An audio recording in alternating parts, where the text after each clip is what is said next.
Gloire au Seigneur. J'aimerais qu'on puisse lire ensemble dans Jean chapitre 5, verset 1 jusqu'au verset 9. Et nous allons regarder l'exemple d'une personne ici qui a été guérie. Et j'aimerais juste vous mentionner que le Seigneur ne change point. Il est le même hier, aujourd'hui et éternellement. Et il peut vous amener la guérison. Il peut vous restaurer. Il est le Dieu qui pardonne, un Dieu de miséricorde. Je lis pour vous dans le verset 1, il est dit, après cela, il y eut une fête des Juifs et Jésus monta à Jérusalem. Or, à Jérusalem, près de la porte des brebis, il y a une piscine qui s'appelle en hébreu Bethesda et qui a 5 portiques. Sous ces portiques étaient couchés en grand nombre des malades, des aveugles, des boiteux, des paralytiques qui attendaient le mouvement de l'eau, car un ange descendait de temps en temps dans la piscine et agitait l'eau, et celui qui y descendait le premier, après que l'eau avait été agitée, était guéri, quelle que fût sa maladie. Là se trouvait un homme malade depuis 38 ans. Jésus l'ayant vu coucher, et sachant qu'il était déjà malade depuis longtemps, lui dit, « Veux-tu être guéri? » Et le malade lui répondit, « Seigneur, je n'ai personne pour me jeter dans la piscine quand l'eau est agitée, et pendant que j'y vais, un autre descend avant moi. » « Lève-toi, lui dit Jésus, prends ton lit et marche. » Aussitôt cet homme fut guéri, il prit son lit et marcha. Gloire au Seigneur. Ici, c'est un texte très intéressant pour nous, à cause de cette personne et ces gens qui étaient ici, près de cette piscine à Jérusalem.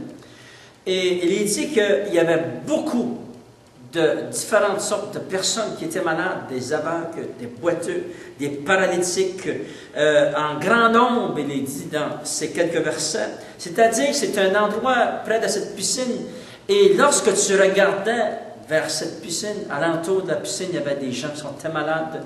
Il y avait 7 personnes ici. Ça faisait 38 ans qu'il était malade, paralytique. Cet homme allait dans cet endroit. Combien d'années a-t-il été dans cet endroit? Les gens alentour de la piscine ont dit à Jésus, lui, ça fait 38 ans que cet homme est malade. Probablement, ça fait 38 ans qu'on a transporté jour après jour, mois après mois, année après année, pour qu'il reçoive une guérison. Parce qu'il est dit dans la parole de Dieu qu'un ange de Dieu descendait et agitait l'eau de la piscine. C'était un acte surnaturel de Dieu. Dieu permettait qu'il y ait des guérisons dans cette piscine de cette façon.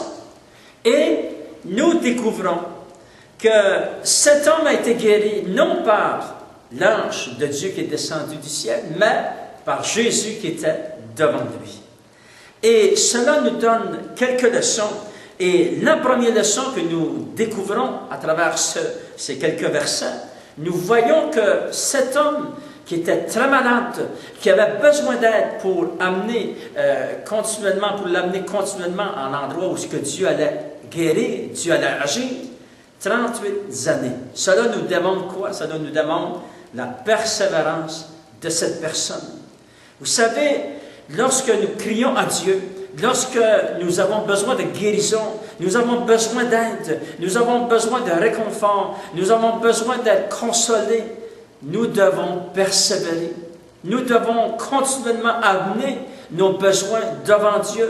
Il est dit dans la parole de Dieu que Dieu ne se lasse point de nous entendre. C'est-à-dire que Dieu aime nous entendre. Dieu veut que nous crions à lui. Et lorsque nous crions à lui, nous devons persévérer. Si une journée on crie à Dieu et il semble que Dieu n'agit pas, on doit persévérer. Demandez et vous recevrez. Jésus a dit, frappez et l'on ouvrira. Le Seigneur ici nous démontre cette personne qui a persévéré à demander.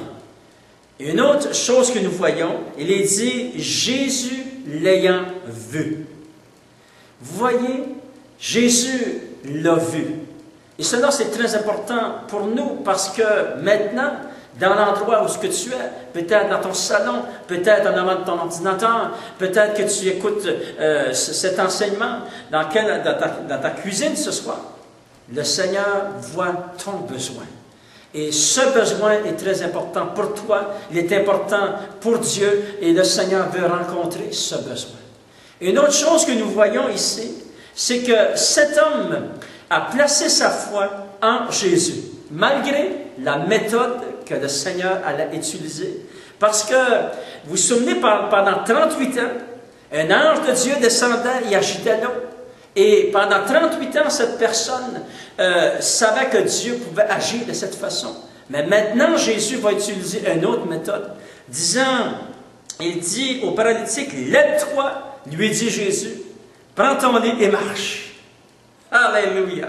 La foi de cette personne n'a pas limité le Seigneur dans les méthodes que Dieu peut utiliser pour guérir, pour délivrer, pour restaurer, pour consoler. Gloire au Seigneur. Encore maintenant, le Seigneur agit puissamment comme il agit ici. Il s'est dit, la foi de cette personne n'a pas limité Dieu. Il s'est dit, aussitôt cet homme fut guéri, il se leva et marcha.